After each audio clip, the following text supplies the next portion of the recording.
my friend moved to a town where people aren't allowed to take photos. I met the mayor, Imposter Bryce. As I petted him, stuck around for a couple of hours before shuffling off to God knows where. Once he was gone, I took Fugitive in the bedroom and looked the least worn and tried my best to get some shut eye.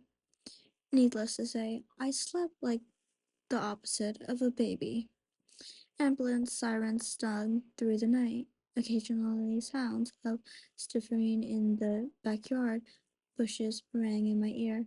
Struggling to fall asleep, I got up to look out of the bedroom window. Outside, a street was empty, save for a man a block away, hugging a lamppost and looking right up at me.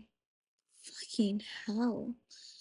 The night and my attempts to rest became a blurry, half awake, half asleep haze.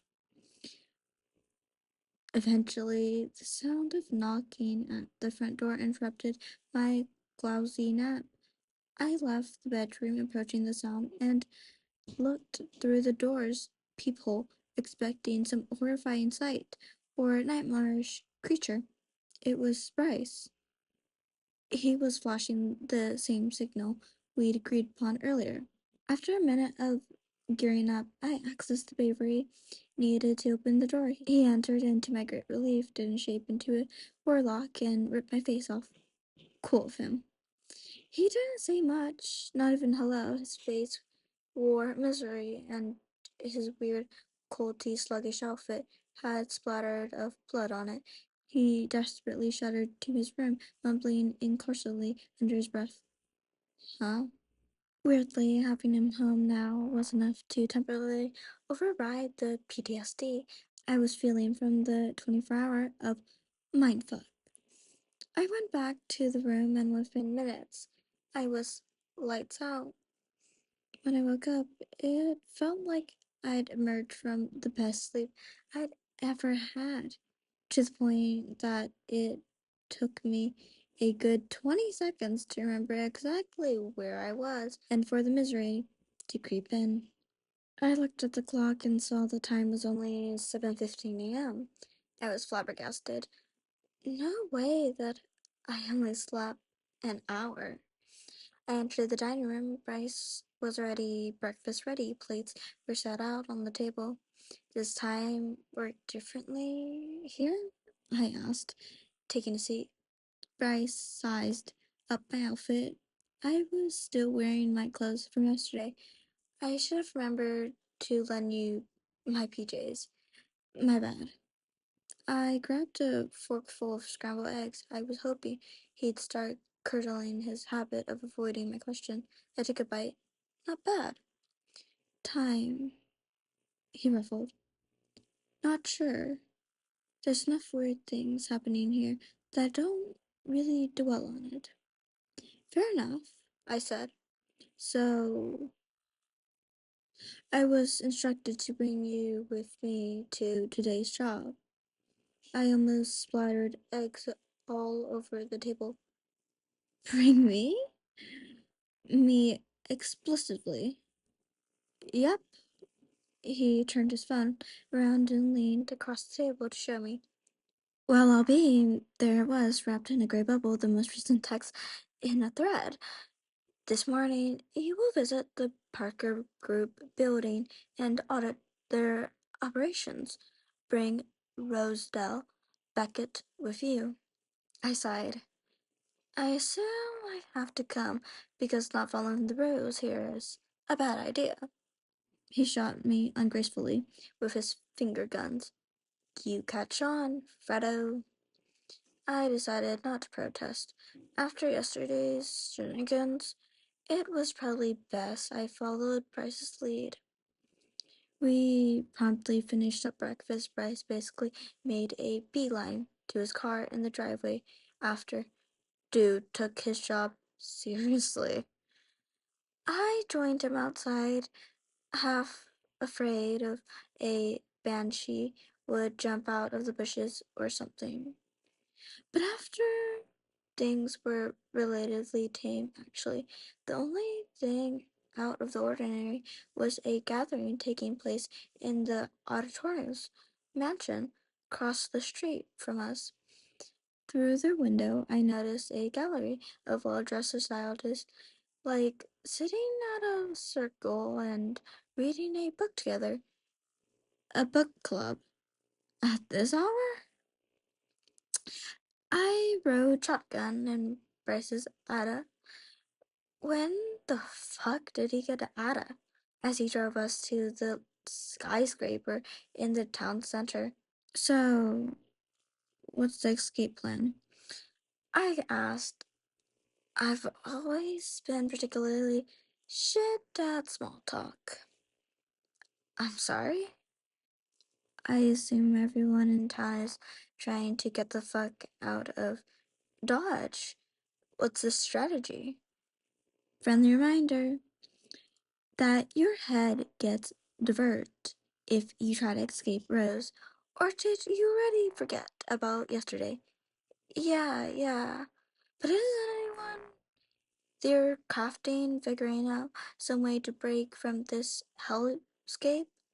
Ha! I think we're all still in the learning how not to die phase of things, he replied. Disappointing. Is it only is going to take me a few days to become just as resigned to things as Bryce's. I distracted myself from the melancholy by carefully eyeing the buildings we drove past. Library, convenience store, sex shop, convenience store, auto parts, steakhouse, convenience store. This place is fucking weird. So, I said, you ever been to this building before? Nope.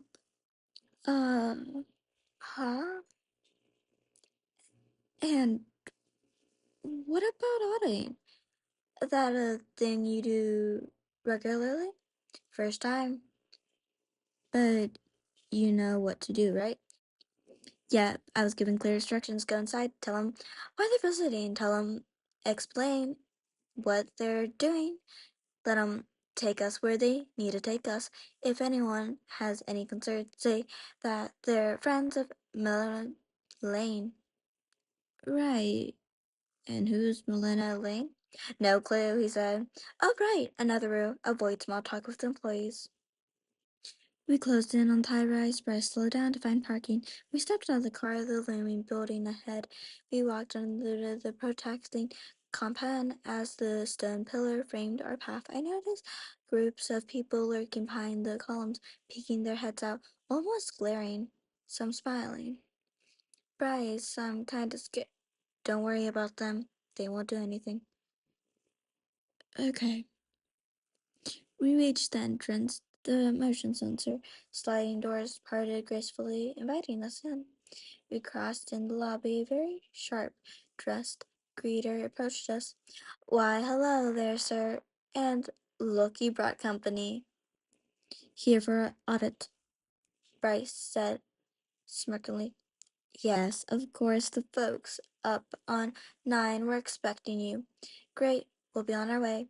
Bryce, all business, walked to the elevator and pressed the button to call.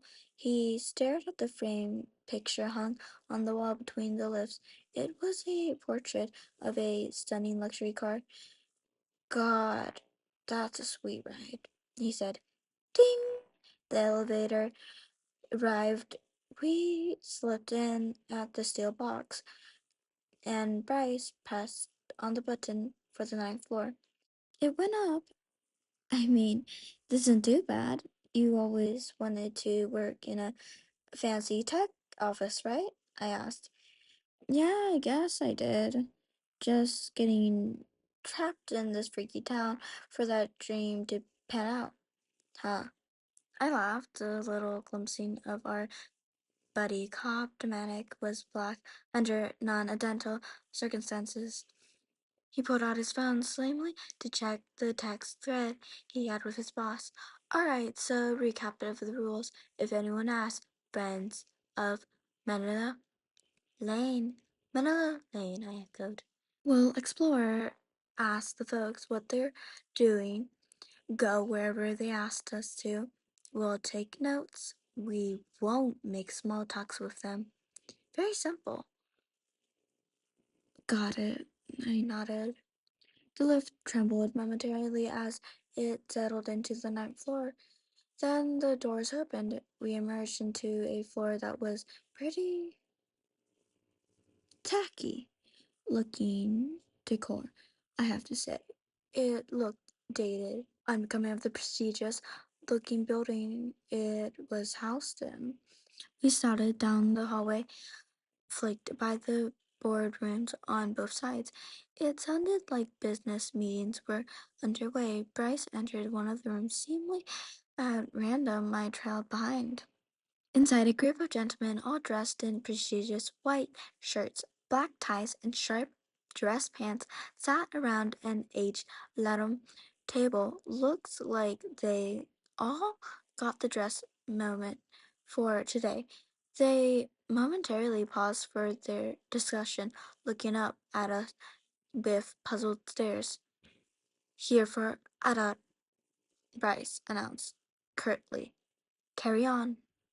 Bryce produced a small note and pen out of his coat pocket and began jotting down notes. The professionals hesitated briefly before assuming their conversation.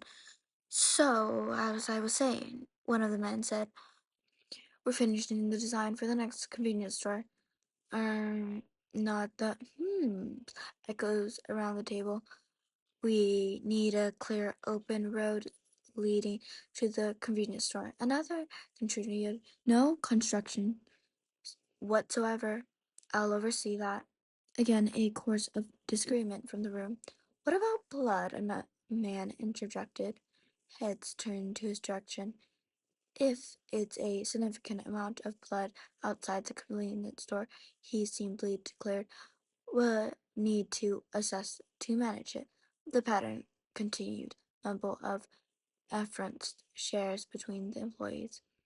I had to ask myself, what in the ever loving fuck were they talking about? Yet my confusion went undershared. Bryce continued to scribble on his note, unfazed. I wondered if Bryce noticed the man seated at the end of the table. Blood pours from his eyes into his fancy shirt. The man was with a disturbing smile who kept whispering instinctively, blood outside the convenience store, blood inside the convenience store. Thankfully, or maybe regretfully, Bryce seemed obvious to him finishing his note taking. He left the room, and I followed.